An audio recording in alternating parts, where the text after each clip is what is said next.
여러분 안녕하세요. 우리가 매일 진짜 아무렇지 않게 타는 엘리베이터 있잖아요. 수십 층을 순식간에 오르내리면서 우리 몸을 그냥 맡겨버리죠. 근데 혹시 생각해 보셨어요? 그 안에서 우리를 안전하게 지켜주는 보이지 않는 생명줄이 있다는 거. 네, 바로 오늘은 그 숨겨진 영웅, 엘리베이터 로프에 대한 이야기입니다. 그 안에 숨겨진 놀라운 공학의 세계로 한번 들어가 보시죠. 엘리베이터 로프 하면 그냥 두꺼운 쇳줄 하나 아니야? 라고 생각하기 쉽죠. 저도 그랬거든요. 근데요, 그게 전부가 아닙니다. 사실 그 속을 들여다보면 우리 생명을 지키려고 정말 수많은 공학적인 고민과 장치들이 빽빽하게 들어차 있어요.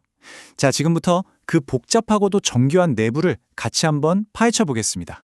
자, 엘리베이터 로프의 첫 번째 비밀부터 알려드릴게요. 이게 그냥 통짜 쇠줄이 아니라는 겁니다. 이 강력한 힘은요, 사실은 세 가지 핵심 구조가 아주 정교하게 결합되면서 만들어지는 거예요. 구조로 한번 뜯어볼까요? 자, 모든 건 이 소선이라는 아주 가느다란 고강도 강철선에서 시작합니다. 이게 기본 재료예요. 그리고 이 소선들을 여러 가닥 꼬아서 더 굵고 강한 스트랜드라는 묶음을 만들어요. 마지막으로 이 스트랜드들을 다시 한번 꼬아주고 그 중심을 잡아주는 심강을 넣으면 비로소 하나의 완전한 로프가 되는 거죠. 간단해 보이지만 단계마다 다 이유가 있습니다. 네, 방금 말씀드린 그 심강 말이에요. 이 스트랜드들을 가운데서 꽉 잡아주는 중심 부위인데 이게 정말 재미있는 부분입니다.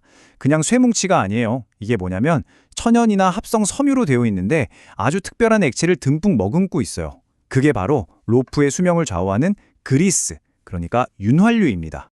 맞아요. 이 심강이 하는 역할이 뭐냐면 로프 내부에 살아있는 윤활유 펌프 같은 거예요. 엘리베이터가 오르내릴 때마다 이 쇠로 된 스트랜드들이 서로 엄청나게 비벼지면서 마찰이 생길 거 아니에요? 그때마다 이 심강이 자기가 머금고 있던 그리스를 조금씩 꾸준히 공급해 주는 겁니다. 마찰도 줄이고 내부가 녹쓰는 것도 막아주고요. 이게 바로 로프의 수명을 최대로 늘리는 핵심 비결인 거죠. 정말 똑똑하지 않나요? 자, 이제 기본 구조는 알았어요. 소선, 스트랜드, 심강. 그럼 이제 한 단계만 더 깊이 들어가 볼까요? 이 부품들을 그냥 막 꼬고 배열하는 게 아니거든요.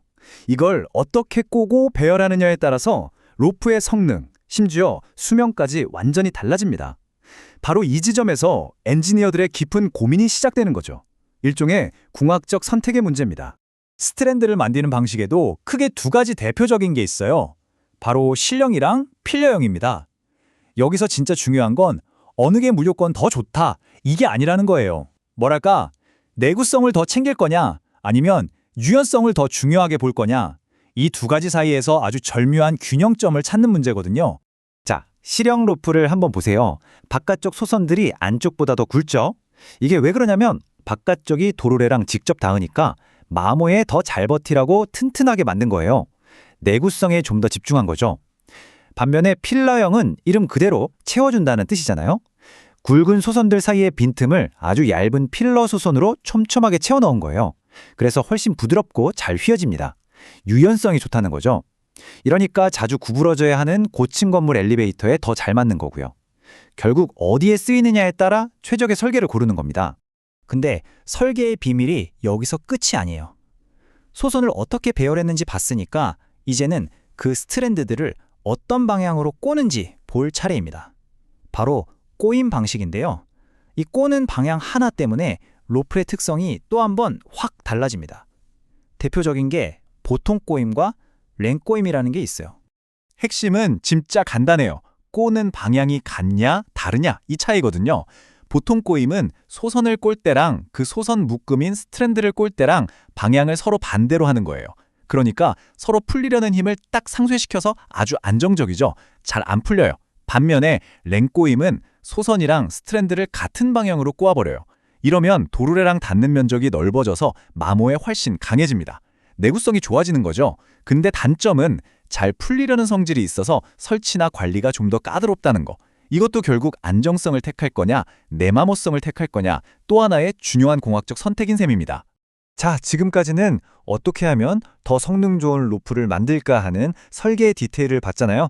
이제는 그 어떤 것과도 타협할 수 없는 영역으로 넘어가 보겠습니다. 바로 우리 생명과 직결되는 문제, 절대적인 안전의 법칙에 대한 이야기입니다. 여기 이 숫자 12, 이거 꼭 기억해 두세요. 이게 뭐냐면 법으로 정해진 최소 안전율입니다. 이게 무슨 뜻이냐면요. 만약 엘리베이터가 최대로 실었을 때 무게가 1톤이라고 쳐요.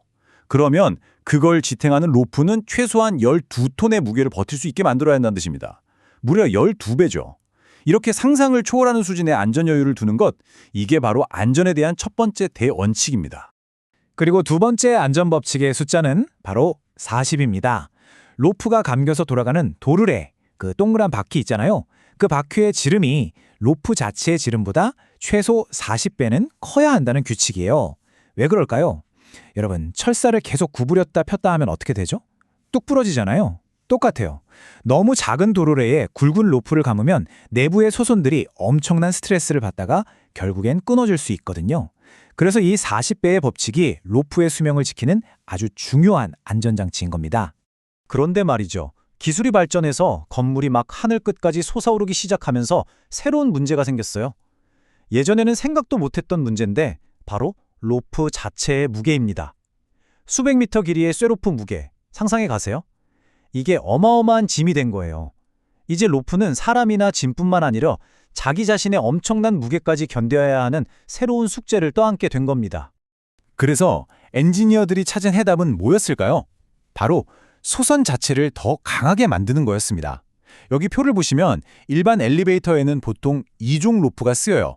유연성이 중요하니까 적절한 강도를 유지하죠. 하지만 롯데월드타워 같은 초고층 빌딩에는 A종 로프가 들어갑니다.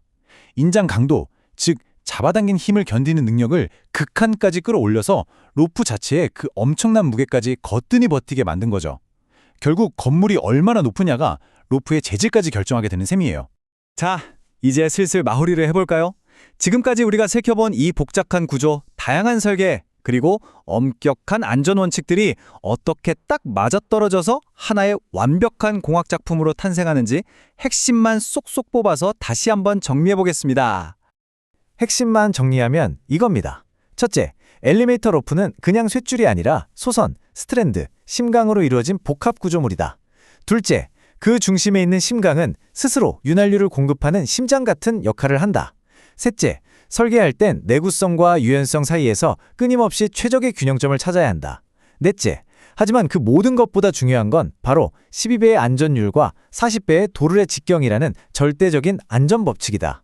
마지막으로 건물이 높아지면 로프의 재질 자체도 더 강해져야 한다. 간단하죠? 네, 바로 이겁니다.